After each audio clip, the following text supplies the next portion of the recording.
बोल गणेश भगवान की जय, बोल हर हर महादेव की जय, बोल मासी पुराण की जय। व्यास जी का जन्म सत्यवर्ती सुत व्यास का जन्म बरु कर्म महान विविध भांति तप भक्ति कर 18 रचे पुराण। बोल शंकर भगवान की जय। सोने कहने लगे सुत जी अब वेद व्यास जी का जन्म कथा सुनाइए। उनकी माता तो सत्यवती है किंतु उसके साथ तो राजा शांतनु ने विवाह किया था और व्यास जी तो महायोगी पाराशर जी के पुत्र कहलाते हैं। इसका क्या अभिप्राय है? सुत जी बोले सुनियो। श्री पाराशर जी तीर्थ यात्रा करते करते एक दिन यमुना तट पर आ गए। वहाँ मल्ला भोजन कर रहा था। उसे यमुना पार पहुँचाने के लिए कहा। उस निषाद ने मत्स्य गंधा पुत्री से कहा कि यह पुत्री यह दुष्यंती के पुत्र तपस्वी पाराशर ऋषि यमुना पार करना होना चाहते हैं। अब इन्हें नाव द्वारा तुम ही पार पहुँचा दो। यह सुनकर उसने उन्हें नाव में बिठा लिया और पार ले जाने के लगी। तब उस पर मोहित हो पाराशर जी ने उसका दायां हाथ पकड़ा। मत्स्या यह देखकर हंस पड़ी और बोली, ऐ ऋषि जी आप ऐसा निंदित कर्म क्यों कर रहे हो? आप तो वशिष्ठ जी के उत्तम कुल में उत्पन्न हुए हो, फिर मैं निषाद करने आपके साथ मेरा सहयोग कैसे हो? इतना सुनकर पाराशर जी ने उसका हाथ छोड़ दिया। पार पहुंच गए किंतु कामधेनु ने उन्हें वश में कर दिया। तब उन्होंने उसे फिर पकड़ लिया। कांपती हुई मत्स्य गंधा ने कहा, ऐ ऋषि देव मैं दुर्गंधि युक्त काले रंग की निषाद पुत्री हूँ और आप योगी श्रेष्ठ हैं, अतः कांच और सोने का संयोग भला कैसे हो? और यह भी शास्त्रों की आज्ञा है कि भोग रात को करें। आप यदि चाहते हैं तो रात होने दीजिए। यह सुनकर पाराशर जी ने अपने योग द्वारा दिन को ही रात्रि के समान अंधकार कर दिया। तब उसके साथ भोग किया। तब लज्जित तथा आचार्यित होकर वह बोली, है योगीराज अब आप तो चले जाएंगे, मेरा क्या होगा? आपका वीर्य अमोघ है, मुझे गर्भ रह गया तो फिर क्या होगा? यह सुनकर ऋषि बोले, है बाले इस समय तू मेरे साथ संभोग कर अपनी कामना कह मैं पूर्ण करूंगा। मेरी आज्ञा पूर्ण करने के कारण तू सत्यवती कहलाएगी। तब वह बोली, मेरे इसी कर्म को माता पिता आदि कोई भी न जान सके, मेरा कन्या धर्म भी न जाए और मैं आपके समान पूर्ण तपस्वी शक्तिमान पुत्र भी प्राप्त हो।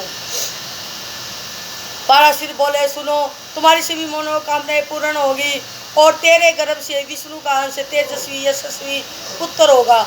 इतना कहकर पाराशर जी ने यमुना स्नान किया, फिर चले गए। सत्यवती ने समय आने पर सूर्य के समान महा तेजस्वी पुत्र उत्पन्न किया। बालक ने उत्पन्न होते ही माता से कहा, माता जी जब भी तुम्हें कोई काम आ पड़े तो मुझे याद करना, मैं झटी आपके पास आ जाऊंगा। इतना कहकर और प्रणाम करके व्यास जी तप करने चले गए।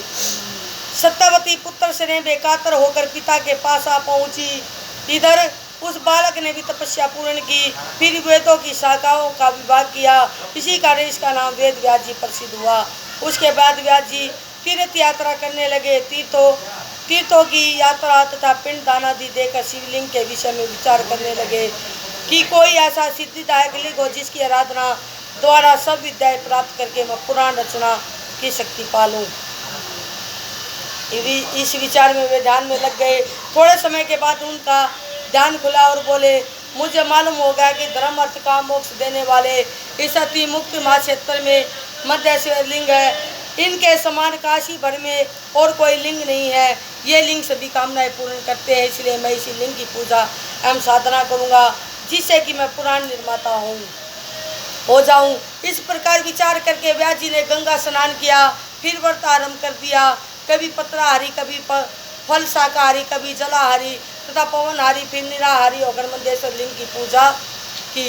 एक दिन जब यह गंगा स्नान करके आए तो उस ज्योतिर्लिंग में मंदेश्वर सदाशिव के दर्शन हो गए।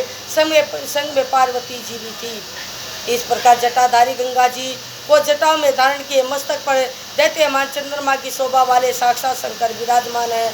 तब उस प्रकार दर्शन पाकर व्यास जी प्रसन्न होकर प्रणाम एवं स्तुति करके बोले, सदाशिव मन वाणी से अंगोचर है, वेद भी आपकी महिमा नहीं जान सकता।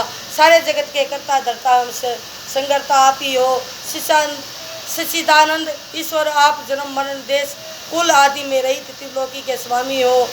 तब इस प्रकार स्तुति सुनकर भगवान शंकर बालक रूप में प्रकट होकर बोले, है व्यास जी तुम मन चाहा वर मांगो, तुम्हारे लिए कुछ भी है दे नहीं। तब व्यास जी ने कहा, स्वामी ना आप तो सर्वज्ञ हो, फिर क्या निवेदन करूं। यह सुनकर हंसते हुए सदाशिव बोले, ब्रह्मवेता महर्षि जी आपकी मनोकामना शीघ्र अवश्य पूर्ण होगी। मैं ही तुम्हारे कंठ में स्थित होकर इतिहास व पुराण आदि निर्मित करूंगा। तुम्हारे द्वारा पढ़े हुए इस स्तुति अष्टक को जो कोई एक वर्ष तक तीनों काल मेरे सामने बैठकर स्तुति करेगा, उसे इस शीत फल की प्राप्ति होगी। सूजी बोले, इस प्रकार वेद व्यास जी ने वर पाकर 18 पुराण आदि शास्त्रों की रचना की। अब उनके नाम सुनिए। बोल शंकर भगवान की जय। एसी बंद करा क्या, और वो गेट बंद कर दे, माखी आओ। बोल शंकर भगवान की जय। सूजी बोले, इस प्रकार वेद व्यास जी ने वर पाकर 18 पुराण आदि शास्त्रों की रचना की। अब उनके नाम सुनिए।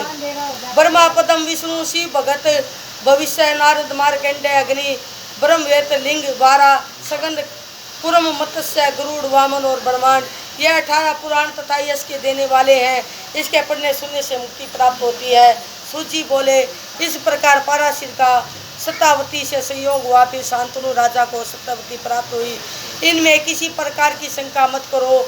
व्यास जी की उत्पत्ति आश्चर्य में होते हुए भी इस कारण से हुई। विद्वान लोग बड़ों के गुण ग्राही बने, दोष ग्राही नहीं। यह रहस्यमयी कथा विपुलदायक है। इसके पढ़ने व सुनने से सभी प्रकार के पाप नष्ट हो जाते हैं। बोल शंकर भगवान की